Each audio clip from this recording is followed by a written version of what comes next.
여러분 안녕하세요. 고급 한국조리 3주차 수업을 시작하도록 하겠습니다. 그동안 잘 지내셨죠? 오늘 수업 내용은요. 우리 2주차에 배운 수업을 한번 요점 정리를 해보도록 하고요. 그 다음에 오늘은 궁중 음식 중에서 그 국가무형문화재로 지정된 그 조선왕조 궁중 음식에 대해서 말씀드리도록 하고요. 그 다음에는 궁중의 잔치상에 대해서 알아보도록 하겠습니다. 그러면 지난주에 공부했던 내용을 한번 요점 정리를 해보도록 하겠습니다. 2주차에 배운 게 한식의 상차림에 대해서 말씀드렸는데요. 한식은 밥을 중심으로 해서 차린 상을 반상이라고 얘기를 했습니다. 그래서 반찬의 가지수에 따라서 3첩, 5첩, 7첩, 9첩, 12첩까지 우리가 상차림을 하는데 우리 평민들은 아무리 돈이 많다고 할지라도 9첩까지 뿐이 차릴 수 없다고 했습니다. 12첩은 임금님만이 드실 수 있는 그런 상이기 때문에 임금님만 드실 수 있던 상이었죠.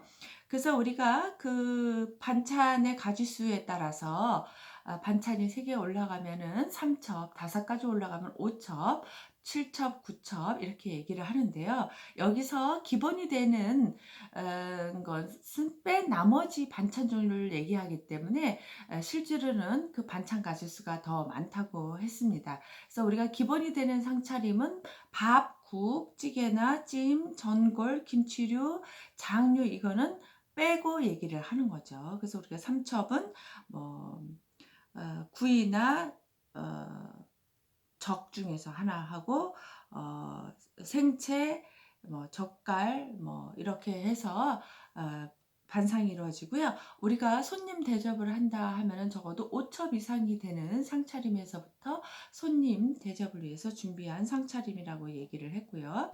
교제상이라고 하는 것은 손님에게 내는 그것을 이제 이렇게 커다란 상에다가 내는 상차림을 얘기를 합니다. 그래서 여러분들이 이제 이거를 상차림을 다 외울 수는 없지만 기본이 되는 것은 어떤 음식이다 정도만 알아두시면 되고 그 나머지는 반찬 가짓수에 따라서 그 첩수가 정해진다 이 정도만 알아두셔도 되겠습니다. 그리고 이제 그 주연상이라고도 해서 우리가 술을 대접하기 위해서 차리는 상도 있다고 말씀드렸죠. 그리고 또 절기 음식이 있습니다. 그래서 그 절기에 따라서 해먹는 음식을 얘기하는데요. 우리가 설날에 해먹는 세배상이 있고요. 그 다음에 정월 대보름에 먹는 상이 있고요. 그 다음에 추석에 먹는 상이 있다고 말씀을 드렸습니다.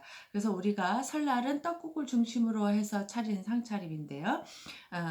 그 세배로 오신 손님들께 그 상을 내기도 한다고 했습니다. 그래서 여러 가지 음식을 차려서 내게 된다고 얘기를 했고요. 정월 대보름 날은 9가지 그 나물과 오곡밥을 해서 먹는 날이고, 그리고 불엄을 깨무는 날이라고 얘기를 했습니다. 그래서 여러 가지 그 소원을 빌면서 그 음식을 먹게 되는 날이라고 할 수가 있습니다. 오곡은 5가지 곡식이 농사가 잘 되기를 바라는 마음이고, 또 역시 9가지 나물도 역시 여러 가지 그 9가지 나물을 먹음으로 인해서 우리가 건강을 유지하기를 바라는 마음이고, 그 다음에 불엄을 깨물면서 이가 튼튼해지기를 바라는 마음이고, 그 다음에 기발기술을 먹으면서 기가 밝아지기를 원했던 그런 염원을 담은 음식들을 정월 대보름에 많이 먹었습니다. 또 추석에는 이제 그 핵곡식 핵과일로 조상님들께 감사하는 그런 상차림을 했던 것이 추석 상차림이라고 할 수가 있습니다. 그래서 이때는 이제 햅쌀로 송편을 만들고 토란 땅을 그리고 여러 가지 나물과 김치, 화채를 준비해서 또 이날을 즐기는 날로 이렇게 정하기도 했죠. 이제 궁중에서 이제 상차림은 조금 다른데요. 일상식, 일반식이 있고 이제 연회식으로 나눠지기도 합니다. 그래서 임금님의 그 12첩 반상은 조식수라 저녁수라 이렇게 2번을 먹게 되고요. 그래서 조식을 먹기 전에 초조반상이라 해서 죽상을 먹는다고 얘기를 말씀을 드렸고요. 그 다음에 조식을 먹고 난 다음에 낮에는 낮것상이라 해서 일품 요리를 중심으로 차린 상차림을 먹는다고 했고요. 그 다음에 이제 저녁 술을 드시고 사이에 다과상을 드실 수도 있고 저녁에는 주안상을 드실 수도 있다고 이렇게 말씀을 드렸습니다. 그래서 이제 임금님이 드셨던 죽 중에서 가장 우리가 유명한 죽이 타락죽이라고 하는 죽인데, 타락이라고 하는 것은 우유를 말하고 우유를 끓인 죽은 그때는 굉장히 보양식으로서 먹었다라고 말씀을 드렸습니다. 그 다음에 궁중에서 특별한 행사가 있을 때 이렇게 연회를 벌이게 되는데, 이제 연례적으로 벌이는 행사가 있죠. 정월과 그 다음에 단오, 추석, 동지 등 이렇게 큰 명절을 이렇게 연회로서 즐기기도 하고요. 그 다음에 또 궁중의 그 어른들 생신, 조대비, 대비, 또 왕의 생신, 또 그 왕자의 탄생일 이렇게 해 가지고 여러 가지의 그 잔치들이 이제 벌어질 수가 있겠죠. 예. 그래서 인제 특별히 이런 날에 잔치를 인제 하게 됩니다. 그래서 그 잔치의 규모에 따라서 진연이나 진찬이나 진작, 수작 등으로 나누어졌다고 이렇게 말씀을 드렸고요. 이때는 인제 미리 상차림의 규모라든가 이런 것들이 정해지고요. 천품단자라고 해서 그 이렇게 메뉴를 먼저 구성을 해서 어떤 음식을 올릴 건지가 미리 결정이 된다고 얘기를 했고, 여기에 따라서 그릇이라든가 또는 조리도구 이런 것들도 점검하고 인제 하게 된다고 말씀을 드렸습니다. 이렇게 해서 2주 수업을 했는데 여러분들 기억이 나는지 모르겠습니다. 2주 두 번째 주에 수업을 이렇게 정리를 해 봤고요. 오늘 셋째 주 수업은 뭐에 대해서 할 거냐면, 정말 우리가 궁중 음식이라고 할 때 우리가 지금 얘기하는 것은 국가무형문화재 38호로 정해진 조선왕조 궁중 음식을 얘기를 합니다. 이제 궁중이라고 하는 것은 삼국시대에도 있었고 고려시대에도 있었는데요.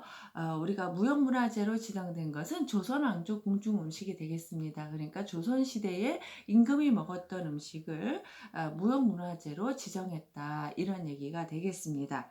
그래서 그 우리가 알고 있는 것처럼 국가무형문화재 조선왕조 궁중 음식은 그 한이순 상궁에 의해서 배운 그 황혜성 선생님이 대를 이어서 했다고 알고 있고요.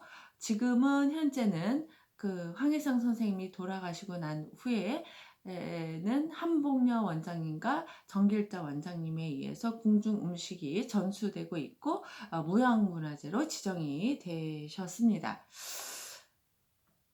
그래서 여러분들한테 이제 참고로 제가 이렇게 알림이라는 내용을 넣어서 이렇게 말씀을 해 놨는데요. 그 유튜브 동영상에 보니까 그 한복녀 원장님, 지금 궁중음식 무형문화재이신 한복녀 원장님이 인터뷰 자료가 나와 있더라고요. 그래서 여러분들이 이 자료를 보게 되면은 궁중음식에 대한 여러 가지 내용을 보다 더 자세히 알 수 있기 때문에 제가 이 유튜브 동영상 주소를 넣어 놨습니다. 그래서 여러분들이 이거를 보시고 감상문을 쓰시는 게 이번 주의 과제가 되겠습니다. 한번 이렇게 보시고요. 유튜브 동영상에서 궁중음식, 그다음에 한복녀 또는 정길자 이렇게 써 보시면 궁중 음식에 대한 여러 가지 그 동영상이 나와 있습니다. 그래서 훨씬 더 이해가 잘 될 것으로 생각이 들어서 여러분들이 제가 특별히 정해 놓은 이 두 가지를 읽고 감상문을 쓰시면 여러분들이 아마 그 궁중 음식을 이해하는 데 도움이 될 것으로 생각이 듭니다. 여기 인제 궁중 음식의 그 일대 기능 보유자는 한이순 상궁이라고 하시는 그 궁중의 상궁이셨던 분인데요. 이분은 1889 년에 태어나서 1972 년에 돌아가십니다. 이 그 한이순 상궁은 13 살에 인제 궁중의 주방 상궁으로 인제 들어가서 경복궁과 창덕궁을 거치면서 고종, 조선의 마지막 왕인 고종과 순종 임금의 음식을 만들었던 분입니다. 그래서 1971년 조선 왕조 궁중 음식이 국가무형문화재 38호로 지정되면서 제1대 기능 보유자가 되셨고요. 구한말 왕실 궁중 음식의 구체적 면모를 후대에게 전수함으로써 조선 왕조 궁중 음식이 오늘날까지 이어질 수 있는 초석을 마련했다고 할 수가 있겠습니다. 그래서 이제 이 일대 한니순 상궁으로에게 누가 배웠냐면 황혜성이라는 분이 이제 배우게 됩니다. 이제 이 황혜성 선생님은 그 일본 유학을 다녀오신 분으로서 신학문을 배우게 되셨죠. 예, 그래서 그 한니순 상궁으로부터 배운 그런 음식을 수집을 하고, 그러니까 말로다가 이제 얘기를 했던 걸 수집을 하고 정리하고 해서 그 무형문화재가 지정되도록 바탕을 마련한 분이 되겠습니다. 왜냐하면 상공들은 이렇게 글을 쓸 수 있는 능력이 없었기 때문에 이 황혜성 선생님께서 이렇게 그 정리를 하고 학문적으로 이렇게 그 레시피를 만들고 했기 때문에 이게 지금의 또 현대적인 레시피가 만들어질 수가 있었고요. 또 무형문화재를 지정되는데 어떤 자료 근거를 만들어낸 장본인이 되시겠습니다. 그래서 1972년 한니순 상궁이 이제 별세하면서 2대 기능 보유자로 지정이 되셨고요. 황혜성 선생님은 1944년부터 낙선제 소주방에서, 낙선제는 이제 그 조선 마렵에 그 윤비 마마가 머물렀던 곳입니다. 그래서 소주방이라고 하는 것은 주방을 얘기합니다. 궁중의 주방에서 30년간 그 한니순 머물렀던 한니순 상궁으로부터 이제 조리법을 전수받게 되는데요. 이 한니순 상궁은 지금처럼 뭐 한 큰술, 두 큰술, 뭐 한 컵, 두 컵, 뭐 몇 밀리리터 이런 개념이 없으셨던 분이죠. 그래서 그냥 이렇게 지금으로 하면 한 꼬집 뭐 이렇게 넣고요. 그 다음에 뭐 한 주먹 넣고 이렇게 해서 요리를 오랫동안 해오셨기 때문에 그 본인의 감각에 의해서 요리를 하셨던 분이죠. 이거를 이제 그 황혜성 선생님께서 한 큰술, 두 큰술 뭐 이렇게 조리를 이렇게 하게 됐고요. 또 그램 단위, 킬로그램 단위, 부피 단위를 이렇게 그 정리를 하셨습니다.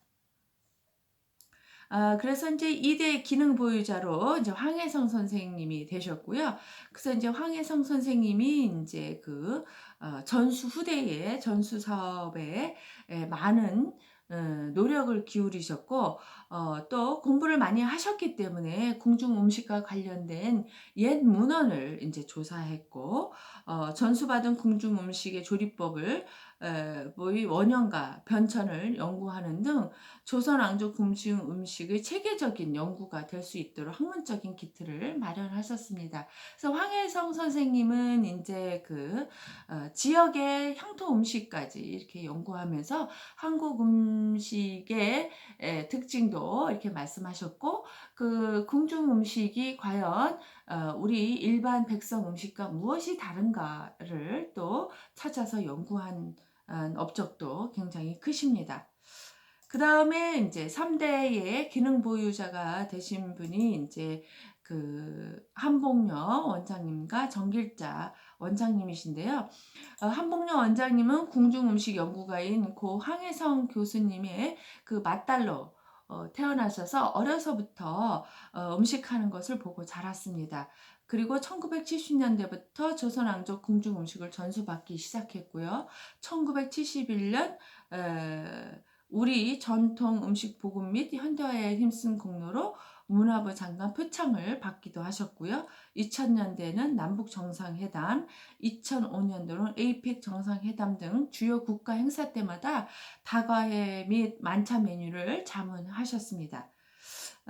그리고 2007년 중요 무형문화재 38호 조선왕조 궁중음식 상대 3대 기능 보유자로 지정되셨고요. 현재는 사단법인 궁중음식연구원 원장님을 맡고 계십니다. 그리고 또 3대에는 이제 또 궁중음식 그 기능 보유자가 두 분이신데요. 한복용 원장님과 더불어서 또 한 분은 정길자라고 하시는 분인데, 이분은 이제 궁중병가연구원 원장님을 맡고 계십니다. 그래서 그 황혜성 선생님께 요리를 배웠고요. 궁중음식연구원에서 교수 부장을 맡기도 하셨고, 한국관광공사 경주관광교육원에서 한식조리 교수를 하시기도 하셨습니다. 그리고 한국의 집의 조리실장도 맡으셨는데요. 그래서 이 그 궁중의 떡과 과자 이런 부분은 정길자 원장님께서 지금도 지속적으로 연구를 하고 계십니다. 그래서 우리가 궁중 음식을 배우고 싶으면 여기 궁중 음식 연구원을 가서 그 궁중 음식을 배우실 수가 있고요. 궁중의 떡과 과자를 배우고 싶으면 궁중병가 연구원을 가면은 배우실 수가 있습니다. 그래서 지금 이제 그 창덕궁 옆에 있고요. 또 그 원서동에 위치하고 있어서 좀 그 가까운 거리에 궁중음식연구원이 있고 궁중병가연구원이 위치해 있습니다. 아마 인터넷으로 찾아보시게 되면 여러분들이 금방 찾을 수 있을 것으로 생각이 듭니다. 이제 그 자료를 여러분들이 유튜브 동영상을 보면은 아마 그 인물 사진이라든가 이런 것들도 충분히 여러분들이 보실 수 있을 것으로 생각이 들고요. 제가 지난 시간에도 잠깐 보여드렸습니다. 이렇게 해서 우리가 궁중 음식이 어떻게 이어지고 있는가에 대해서 배웠는데요. 무형문화재라고 하는 것은 형체가 없는 거죠. 그래서 유형문화재와 무형문화재로 나누게 되는데, 이 무형이라고 하는 것은 형체가 없기 때문에 기술로서 이제 전수되고 있는 과정을 얘기를 하고요. 이 기능 보유자가 있고요. 그 다음에 기능 보유자 아래 이수자가 있고 전수자가 있습니다. 그래서 이 그 이수자나 전수자는 그 문화재청에 등록되어 있는 사람들이라고 할 수가 있습니다. 그래서 일반인들도 우리가 배우러 갈 수도 있는데요. 그 전수자, 이수자라는 말은 붙일 수가 없겠죠. 그래서 오랫동안 그 궁중 음식을 공부하신 분이 이수자, 전수자로 지정될 수가 있고요. 그 인물들이 궁중음식연구원 홈페이지 사이트에 가면은 이렇게 나와 있습니다. 그래서 여러분들이 그또 궁중음식연구원 홈페이지를 찾아가서 궁중음식원에 대한 그런 자료를 여러 가지 자료를 보시면 이해를 더 쉽게 할 수 있을 것으로 생각이 듭니다. 언제 우리도 시간이 나면 궁중음식연구원 한번 가볼 수 있는 기회를 마련하고 싶습니다. 빨리 이 코로나가 끝나서 학교 가서 수업을 해야지 가능한 일이 아닐까 이렇게 생각이 듭니다. 그래서 궁중음식연구원에서 하는 궁중음식 그 전시회 에도 여러분들 선배들과 같이 갔다 온 적도 있고, 그 앞에 식당에서 우리가 밥을 먹기도 하고 궁중 음식을 먹어보는 그런 체험 행사도 가진 적이 있습니다. 여러분들과도 함께 그런 기회를 갖고 싶네요. 저는 이제 궁중음식연구원에서 1993년도부터 94년도에 궁중음식을 공부를 했습니다. 그 당시에는 제가 공부할 때는 궁중음식연구원이